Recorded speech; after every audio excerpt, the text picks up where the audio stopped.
Today we're going to be going over 10 fragrances that will command the attention of everyone around you. There's something about each of these 10 that are really captivating in the sense that people will smell them and they'll kind of stop and they'll think a minute, what is that I just smelled?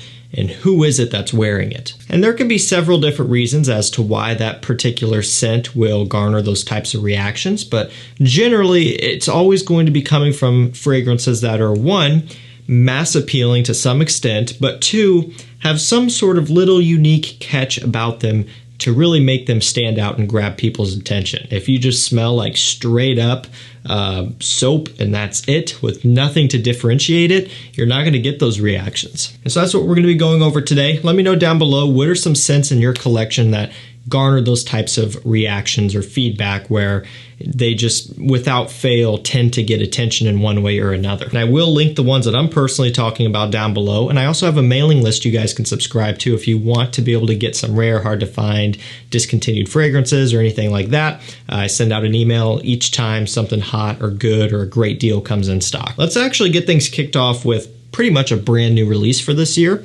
Y Eau de Parfum Intense. So even the original Eau de Parfum and Le Parfum, and honestly for that matter, Eau de Toilette, will probably achieve this type of result a lot of the time. This DNA is already going to be dubbed as generic and overdone, but I mean, this scent DNA still very much works in the mass-pleasing, head-turning department, and it's going to be that way for a while. However, this new Eau de Parfum Intense, it's updated. They back off the sweetness on the opening there. So instead of getting all that sweet apple and that cloying kind of juvenile bubblegummy sweetness, they bring that back and instead they bump up the aromatics even more. You get some patchouli in here. This is a really well done flanker. And I have to say, guys, I've been wearing it quite a bit here lately, even though it's not really quite that time yet for me in terms of the weather. We're still kind of in that in-between where I could still be pulling off some winter scents. But I've been so impressed with this one lately that I've just been gravitating towards it a lot. I've already started to put a little bit of a dent in this bottle, which is rare this early on. Gonna have a full review coming up soon, but definitely one you should consider. And for people who aren't a big fan of Y Eau de Parfum and the Le Parfum, this might be something you would actually like because they have brought back that sweetness a ton and it's really, really good and a great mass-pleasing scent. All right, next up we have something that's going to be on the more unique side, probably even more so than Y Eau de Parfum Intense. So if you're someone who just doesn't want anything to do with the blue style fragrances, you could go for something like this. It's Brioni Eau de Parfum. So yeah, the bottle's kind of blue, but I can assure you this isn't your typical blue scent. This is really all about the violet leaf here, and it smells so good. It's crisp, it's refreshing, it's very modern smelling as well. There's nothing that is throwback feeling about this or anything like that. This is very much new style men's perfumery. There's just something crisp and head turning about this one, and really that violet leaf accord is something that you can pick up on easily, even as a beginner. It's very distinct and you can tell what it is, and it's used heavily here in this one. And even though it's easy to pick up on and it's something that doesn't take a whole lot of skill to be able to smell, this type of thing is still going to turn a lot of heads in public. People aren't going to be used to smelling this, and so when people do get a whiff of it, it's going to be one of those deals where their interest is going to be piqued and they're going to be curious about this one, and that's kind of what you want. So definitely a nice head turner. It's modern, it's upscale, it's classy, has a lot of versatility to it in that it can be used in a multitude of different situations from formal to casual, and you can get this for low as $65 sometimes for 100 ml, which is a great price for an above average quality, unique designer scent. Next up we have Dior Sauvage Parfum. So yeah, it is in the Sauvage line, of course, but it's not quite like Sauvage in the traditional sense. So you'll notice when you look at the note breakdown, it varies quite a bit from the Eau de Toilette and the Eau de Parfum. This one is focusing on a lot of sandalwood, orange, bergamot, and some olibanum in here. So it's more creamy woody, a little bit of a kind of bright smokiness, a slight resinous smell, a little bit more of a sweetness in here, but not coming from any sort of heavy ambroxan use or anything like that. More focus on woods. The citrus up top is prominent there, the bergamot, but The orange also comes through to give it kind of a creamy sweetness as well. Just a real nice, different approach to the Sauvage DNA, and ultimately it's much more mature. Sauvage Elixir would be another way to go here if you're trying to achieve a similar result. However, that one is even more challenging, and it also varies even more compared to Sauvage itself. It really kind of gets away from that even more than this does. And so I think this one's a great middle ground. You know, you're kind of splitting the difference between something like Sauvage Elixir and then also something that's going to be very basic and overdone like Sauvage Eau de Toilette. So this is kind of right there in the middle. Gives you that uniqueness without going too crazy or too mature smelling or too old school smelling even, because Sauvage Elixir does have a bit of that going on. Very aromatic and warm, spicy from all the nutmeg and licorice and everything of that sort. Also using a lot of sandalwood, but it's done to the extreme. Next up, we have Tom Ford Black Orchid Parfum version. Look at that bright bottle. So this one here is definitely not going to be for everybody, but if you do like sweet scents, this is one that you would definitely want to look into. It's got truffle, rum, patchouli. It's kind of earthy, peppery, sweet, boozy, chocolatey. It is quite different, and this is Tom Ford doing what Tom Ford does best, and that's kind of branching out and producing something that is going to be polarizing, but in a good way. So yeah, not everybody is going to like this, like maybe a Sauvage or something like that, but that kind of gives you an advantage because this is going to set you apart so much. A lot of people won't be brave enough to wear this, but you might be, and when you do wear this, it's going to be turning so many heads because people aren't going to be used to smelling something like this. So kind of one of those things where you have to weigh the pros and cons and you decide if it's going to be right for you or not. Maybe you'll get some negative feedback here and there, or maybe just people won't say anything at all because they don't like it. But then when you do get feedback, it's going to be overwhelming because people are super excited about smelling something different. It just depends on what you're after. We'll go with a clone next, Lattafa Khamrah. So this one has dates, tonka bean, vanilla, cinnamon in here. Very, very sweet. And it's kind of been labeled as a Kilian Angel Share clone. Definitely very inspired by it. I do think there are some key differences as well, being that this one is much more sweet even, and doesn't quite have the same type of boozy aspect as the Kilian does. I would say I think it's Paris Corner.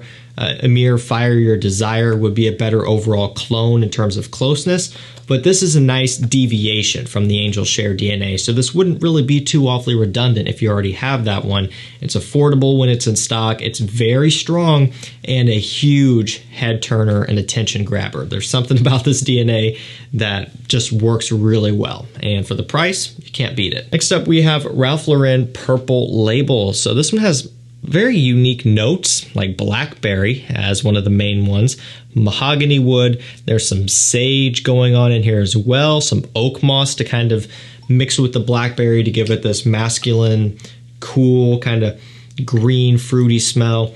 You know, there's just something interesting about this one. The atomizer, I will say, is awful. I don't know if it's just my bottle or if they're all like that, but very poor atomizer on this.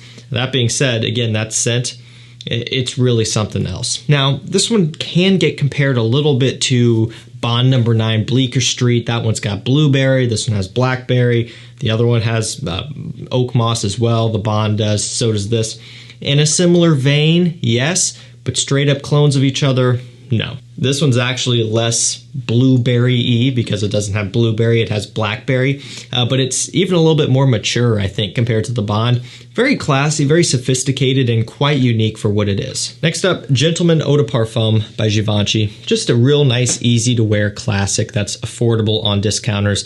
It's all about the iris and the vanilla, and there's some kind of sandalwood going on in here, some patchouli, and all of that good stuff. If I didn't say vanilla, I'm sure I did already. It has it. Quite a bit of it. More so vanilla compared to iris even. I mean, there's still a good dose of iris, but it's not quite on the level of some of the other key iris fragrances out there. The vanilla really comes in to kind of wrap that iris up and make it a little bit more sweet and smooth and all around a little bit more likable and versatile. Still to this day though, it's a great mass-pleasing scent, a great compliment getter for the winter time, fall and winter time, just cooler weather. People are really going to enjoy this one a lot. All right, let's keep it moving with Roja Elysium. So this one has a bunch of vetiver, some citruses, some other woods going on, a little bit of ambergris in here. Pretty simplistic when you look at it on paper, but when you actually start spending some time with this one, there's a lot more to it than you may think. Just the different layers that it has, even a couple different types of vetiver in here, from like a kind of a soapy standpoint, and then also more of an earthy vetiver. All the citrus, the black currant, sweet citruses, sweet fruits with fresher, brighter, more citric citruses, you know, like the bergamot and lemons and that sort of thing. Just a whole lot going on. And even when you smell it off the atomizer, each time you just get something a little bit different out of it. So many layers to it. You know, this is another one that is pretty easy to catch some hate. You know, it just always gets thrown at this one, primarily because of the price, and people don't feel that maybe it's worth the price when it's essentially just kind of there taking a blue scent. But there aren't any other blue fragrances out there like this one. I've been wearing this for years. You can see by this bottle, which is my first one, it's very low. It's also very scratched up because I travel with this one and I, you know, use my fragrances, or at least the ones that I really like. And so ultimately they're going to get scuffed up and banged up. I've got many other bottles of which I've purchased myself. I've only received one free Elysium bottle from Roja. Very gracious of them. I bought the rest, and I have a lot more. So I love the DNA. I think it smells amazing, and it's always been a massive compliment getter. Let's keep it moving with Spicebomb Extreme, running down to the end here. It's all about that tobacco and spices, you know, some vanilla as well, but you guys understand it by now. Still to this day, it's going to be just a big people pleaser, big head turner. It's one of those deals where it just kind of hits people. It's so spicy and in one way or another kind of abrasive sometimes, and it's in people's faces, and it's hard to get away from this one. And so if that's what you're after, this is going to accomplish that for you. To me, there's just something very comforting about it, which sounds weird considering I'm just saying how abrasive and spicy it is.